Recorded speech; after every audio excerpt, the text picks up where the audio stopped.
Hi, hello children, how are you all? Welcome back to my class. Today in this class we are going to study 8th lesson of your science, that is wind, storms and cyclones. So let's start.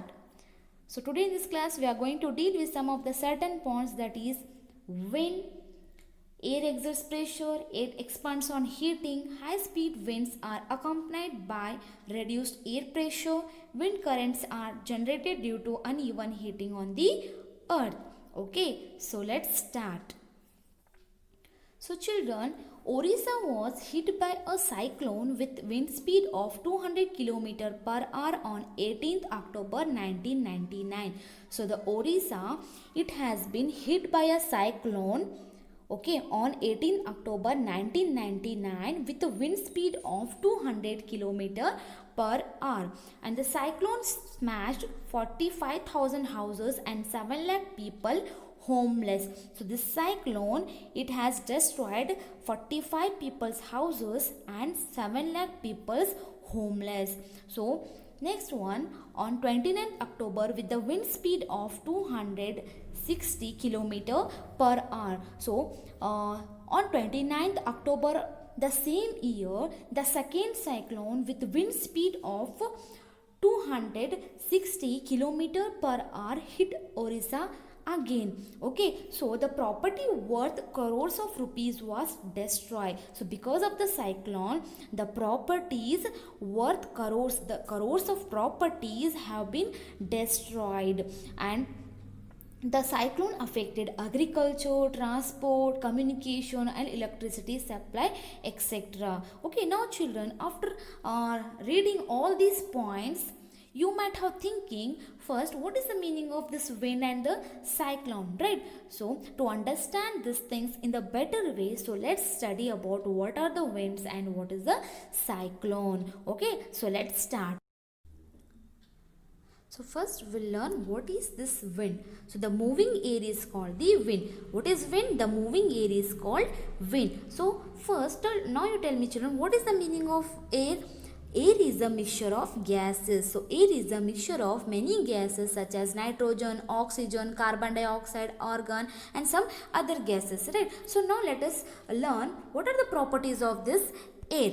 So the first one is air exerts pressure. So first we'll learn what is the meaning of this pressure. The continuous physical force exerted on an object or against an object when something comes in contact with it is called the pressure. Okay, so what is the pressure? It is a continuous physical force. Okay, it is a continuous physical force that is exerted. Exerted means applying. Okay, so that continuous physical force that is exerted on any object. Okay, that is exerted on any object or against the object. Okay, any object or against the object when something come in contact with it, it is called the pressure. So let's do one activity to understand this, how the air exerts on this pressure. Okay, so here is one activity. You have to take a tin can or else you can take any plastic bottle. Now you have to fill it approximately half with water. Now you have to heat this can on candle or any flame till the water gets start boiling. Okay, now what you have to do, you have to take out this, now you have to blow out this candle and take out this can from the flame. Okay, so now what you have to do, immediately put the lid tightly on the can. You have to immediately, what you have to do, yes, you have to put the lid tightly on the can. Then you have to put the can carefully in a wash basin. Okay, now you have to take this can and keep in a wash basin. Okay, now pour fresh water over the can. Then what happens to the shape of this can when you pour the cold water onto it? Because here it consists of hot water, right? Boiled water. When you pour the cold water or the any fresh water over it, what will happen here? Yes, here you can see, right? The shape of this can, it gets distorted, right? It has been gets compressed, right? So why it has happened so? Because as water is poured over the can, the steam, whatever the steam is there within the can, it condenses into water and it leads to the reducing the amount of air inside this can, right? So the reduction of this air inside the can, it leads to the decreasing in the pressure. Yes, a decrease in the air pressure within this can. So the whatever the pressure is there outside the can, it is high. Okay, the whatever the pressure is there outside this can, it is high, but it is not having way to go inside. Okay, it is not having the way to go inside the can, so it tried to move towards the low pressure. Understood? So here in the can, here is a low pressure, and outside the can here is a high pressure. So always the air moves from high pressure to the low pressure. Children, listen this. Okay, so always the air moves from high pressure to the low pressure. So when the water when the steam is condenses into water, when it becomes water, the air, whatever the air is there inside the can, it will get reduced, and the reduction of this air, it decreases the air pressure. Okay, here the air pressure become low here. So whatever the air is there outside the can, it is high. So the high air pressure, it always move towards the low pressure. Understood, children? That is why the can gets compressed. Yes, so this activity confirms that air exerts on a pressure. Okay, so now let's move to the one more concept. The second property is air expands on heating. So the warm air here, the warm air is lighter than the cool air. The warm air is lighter than the cool air. That's why the warm air always rises up. That's why the warm air always rises up, and the cool air always sinks down, because it is heavier than the warm air. Okay, the warm air is lighter than the cool air. That's why it is rises up, where that the cool air is heavier than the warm air. That's why it sinks down. Understood, children? Okay, to know more about this point, let us do some activity here. The first activity is, what are the things we need here? We need one boiling tube. Okay, we need one boiling tube, 3 beakers and one balloon. Okay, first what you have to do, take a boiling tube, stretch a balloon tightly over the neck of the balloon like this. Okay, now pour some normal water in the first beaker. Yes, put some normal water in this first beaker. Insert the boiling tube with the balloon in the normal water. Just observe it. Okay, just observe the shape of the balloon. When you observe it, there is no change in the shape of the balloon. It will remain as it is. Okay, now you take out this boiling tube from the first beaker. Now you keep this boiling tube in the second beaker, which consists of hot water. Okay, now you just observe it for 2 to 3 minutes. What will happen with this balloon, shape of the balloon? Yes, the balloon inflated when the boiling tube is placed in the hot water. Yes, see here, it is inflated when the boiling tube is placed in the hot water. Now you take out this boiling tube. Okay, now you just take out this boiling tube.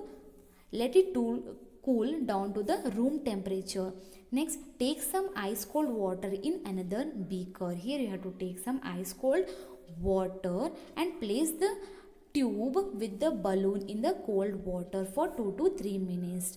Next, what you have to do, after keeping it for 2 to 3 minutes, you have to observe the change of the shape of the balloon. Here you can see the balloon is deflated when the tube is kept in the cold water. It is going down, right? So here we can say that the air expands on heating. Now let's do one more activity.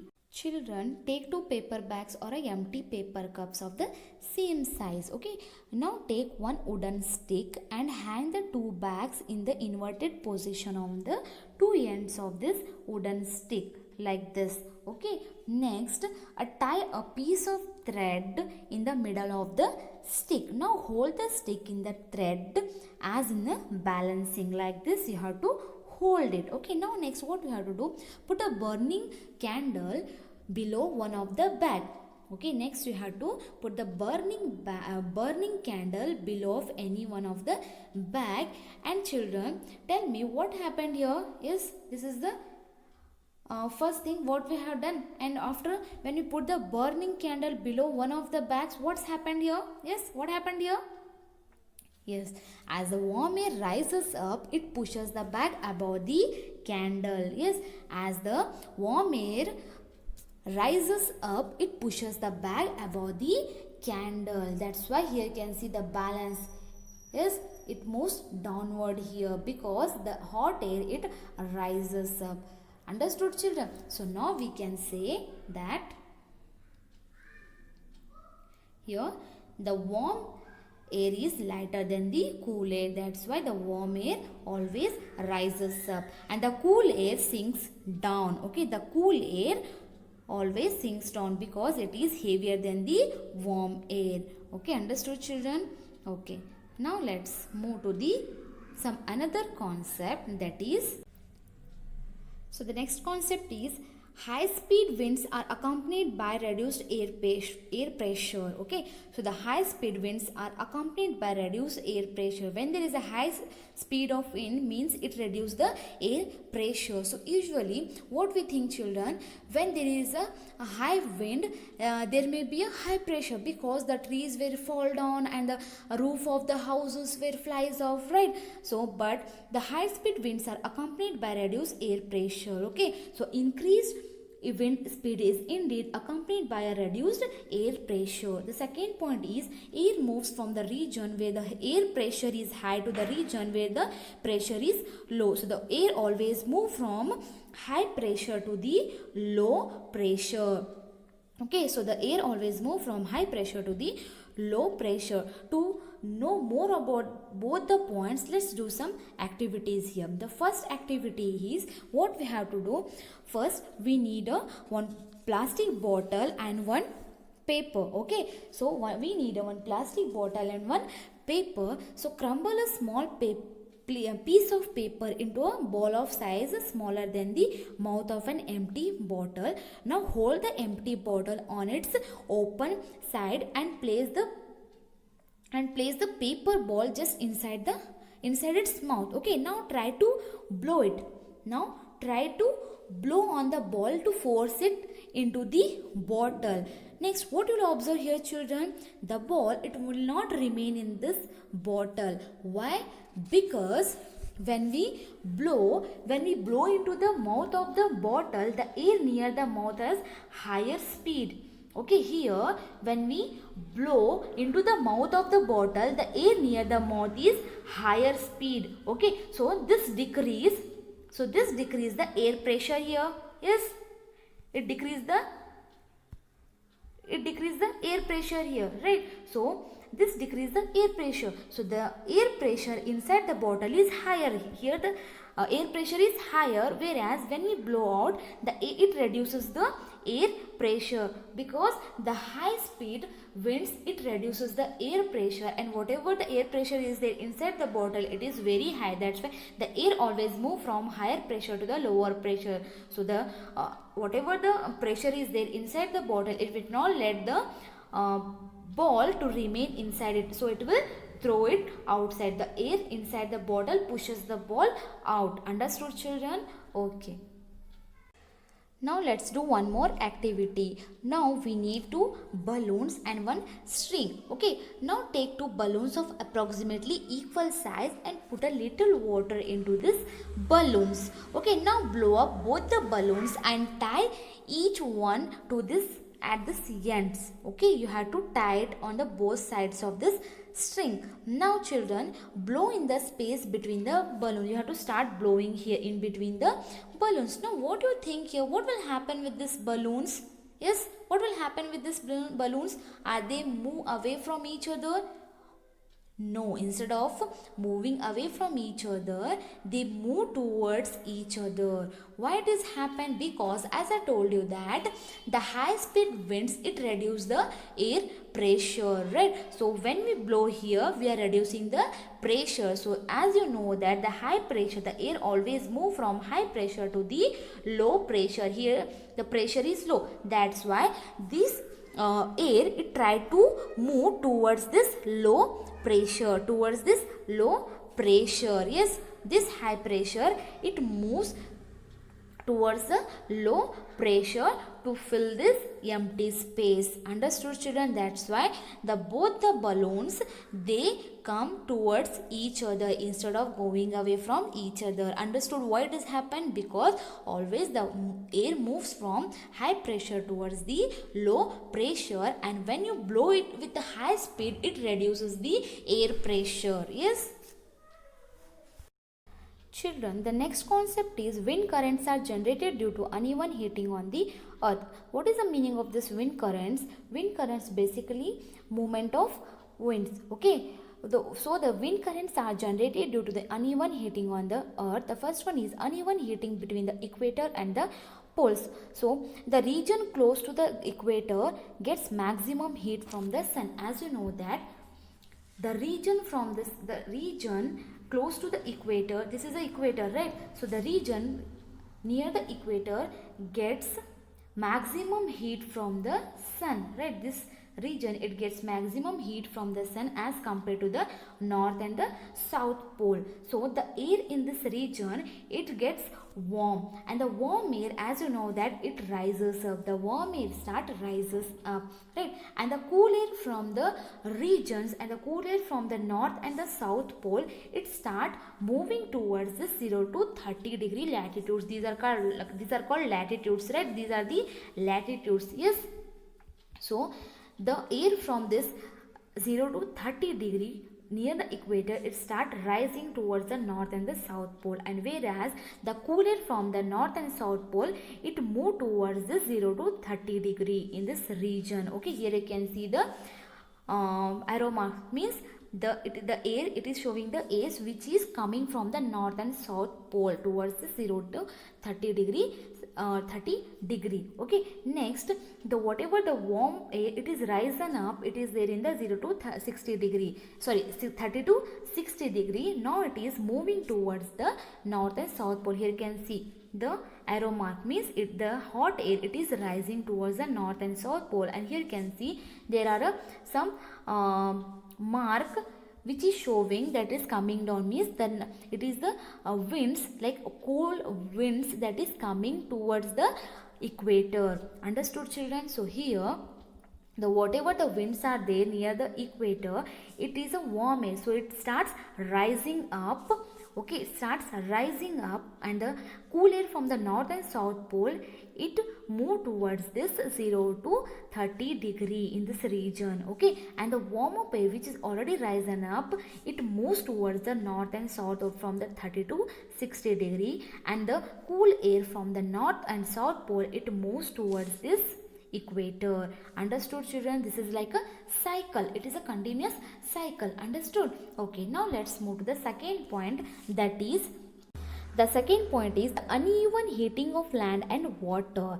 So in summer near the equator, the land warms up faster. So in the summer, what will happen? The land near the equator, it warms up faster, and the most of the time the temperature of the land is higher as compared to the water in the ocean. Okay, suppose this is the ocean and this is a land. Okay, so when the land gets heated up, the whatever the air is there, it will warm up, so it start rising up, right? So the hot air always start rising up. Understood, children? So the air over the land gets heated and start rising up, and the winds from the ocean start flowing from ocean to the land, and the air from ocean, it moves towards the land, and the winds from the ocean, it carries water, brings rain. Okay, and the winds which flowing from the ocean to the land, it carries the water in the sense water vapors, and that brings the rain. Okay, so these are called the monsoon winds. Understood, children? These are called the monsoon winds. Here it is there. So the winds the winds to flow from the ocean towards the land, these are the monsoon winds. The winds whichever they flow from the ocean to the land, that is called the monsoon wind. Children, it sounds like a sea breeze and the land breeze, right? So but those are the day and night process, whereas this is the season wise process. Understood? So that's why we get the monsoon after the summer, because that winds, it brings the water vapors along with them towards the land. So we get the monsoon after the summer. Understood, children? So children, in this class we have learned what is winds and air, and what are the properties of air, like air exerts pressure, then air expands on heating, then high speed winds are accompanied by reduced air pressure, right? Isn't it? And the air moves from the from higher pressure to the lower pressure. And we have learnt that wind currents are generated due to uneven heating on the earth. That is, in the two situations are uneven heating between the equator and the poles, and the second situation is uneven heating of land and water. Hope you understood all these concepts very well, children. Okay.